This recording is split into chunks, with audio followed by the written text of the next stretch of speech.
Olá pessoal, e mais uma vez bem-vindos a mais um vídeo do canal. No vídeo de hoje nós vamos falar um pouco sobre um documento importantíssimo para a história do Brasil, que foi intitulado Mundos Novos, Mundo Novo, né? Como a gente traduz para o português. Ele foi um documento escrito lá no ano de 1504 pelo navegador italiano Américo Vespúcio, aquele mesmo que em sua homenagem, né, a América tem esse nome, América, em sua homenagem. Não que ele tenha dado ao continente o nome de América, mas foi em sua homenagem que o continente recebeu esse nome. Antes de nós falarmos especificamente sobre esse texto, Mundos Novos, quem foi Américo Vespúcio? Né? Como eu já disse, foi um navegador italiano, italiano entre aspas, porque no século XVI ou no século XV, né, que foi quando ele nasceu, a Itália não existia enquanto uma nação. Isso só vai se constituir, como a gente sabe, no século XIX. Mas enfim, ele foi um navegador italiano, entre aspas, que nasceu em 1554, morreu em 1512 e fez várias navegações para o continente americano a mando de reis europeus, sobretudo reis espanhóis e portugueses, certo? E de onde vem esse nome América, né, para o continente? Américo Vespucci ele foi um dos primeiros a divulgar lá na Europa a ideia de que, primeiro, Colombo não havia chegado à Ásia, havia chegado a um outro continente. Segundo, aquele continente não eram ilhas pequenas, mas sim uma grande porção de terra. Portanto, não eram ilhas, eram continentes, né? E aí um cartógrafo alemão muito conhecido à época, que era o tal do Martin van der Smiller, quando ele foi fazer um grande mapa universal chamado de Universalis Cosmographia, lá no ano de 1507, ele coloca como nome daquela faixa de terra, né, que seria o continente americano, o nome de América, em homenagem a Américo Vespucci, que tinha divulgado na Europa essa ideia de que aquilo não era a Ásia, nem eram pequenas ilhas, mas um novo continente muito grande. Dizem que, à época, esse Martin ele pensava que Américo Vespucci quem tinha descoberto, entre aspas, a América, né?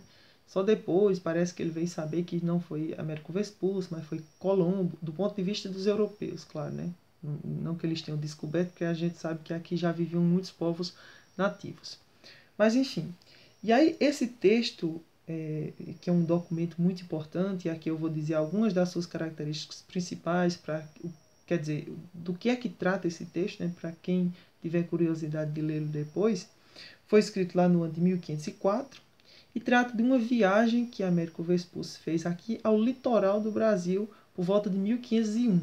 E é basicamente uma carta titulada Mundos Novos, endereçada ao governante da República Florentina, Lourenço de Médici. E de que é que trata esse texto, basicamente? Trata do que é que ele viu aqui, quando ele chegou. Então ele fala, por exemplo, do contato que eles tiveram com os povos nativos, das características culturais, até mesmo físicas desses povos nativos, trata da geografia da região, trata dos costumes dos povos indígenas. Então ele fala, por exemplo, da ideia de sociedades comunitaristas, né, comunitárias dos povos tupis, porque a gente sabe, né, que os tupis não tinham lideranças, eles eram meio que sociedades comunais, né, uma espécie de, entre aspas, comunismo primitivo.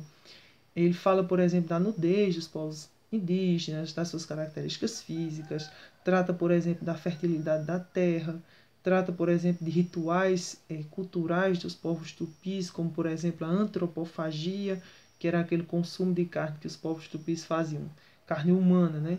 De guerreiros de outras tribos, geralmente os guerreiros mais fortes, porque eles tinham a crença de que se consumissem aquela carne iriam adquirir os poderes e as forças daqueles outros guerreiros. Portanto, não era uma coisa para se alimentar, tipo, estou com fome, vou comer a carne daquele guerreiro. Não, era uma questão religiosa, enfim. Ele trata disso tudo nesse texto, certo? Então, quem tiver curiosidade, leia Mundos Novos, esse texto bem interessante de Américo Vespúcio, o carinha que, entre aspas, dá nome à América. Aqui eu vou ler um pequeno trecho em que ele fala dos hábitos culturais dos povos indígenas, né? E essa questão da alteridade fica bem presente. Suas armas, as armas dos povos nativos, né, povos tupis com quem ele teve contato, são arcos e flechas, e quando avançam para a guerra, nenhuma parte do corpo cobrem em intuito de proteção. e até nisto se parecem com os animais. Quanto a nós esteve, quanto em nós esteve, esforçamo-nos para dissuadi-los de tão grosseiros costumes, que nos prometeram abandonar. Vivem aqueles povos 150 anos e raramente adoecem. A gente sabe que isso deve ser problematizado, né? A gente sabe que os europeus trouxeram muitas doenças, contra as quais os povos nativos não tinham anticorpos, e isso gerou praticamente um genocídio indígena aqui, enfim. Mas continuando. Muito temperado e ameno é o clima, e segundo me assegurou, jamais se verificou ali epidemia ou simples doença proveniente da corrupção do ar, a não ser que pereçam de morte violenta. Vivem por dilatados anos. São dados à pesca, pois piscos lhe é o mar, abundante de todo gênero de pescado. Não são caçadores. Julgo por existirem ali muitas espécies de animais ferozes, e sobretudo de leões, ursos, inumeráveis serpentes e outras terríveis, horripilantes alimárias. E ainda por serem as florestas muitíssimo extensas e vastas, e haver nelas árvores de imenso porte, razão porque não ousam os nativos, nus, sem proteção e sem armas, expor-se a tão grandes perigos. Extremamente fértil e aprazível é a terra. Enfim, esse texto escrito por Américo Vespucci se parece muito com a carta de Pero Vaz de Caminha. Quem tiver curiosidade depois fazer uma comparação, eu encontrei esse texto, Mundos Novos, nesse livro, História Documental do Brasil, de Terezinha de Castro, para quem tiver interesse, enfim. Foi só um vídeo para apresentar para vocês algumas ideias gerais desse texto, Mundos Novos, um documento importante da história do Brasil.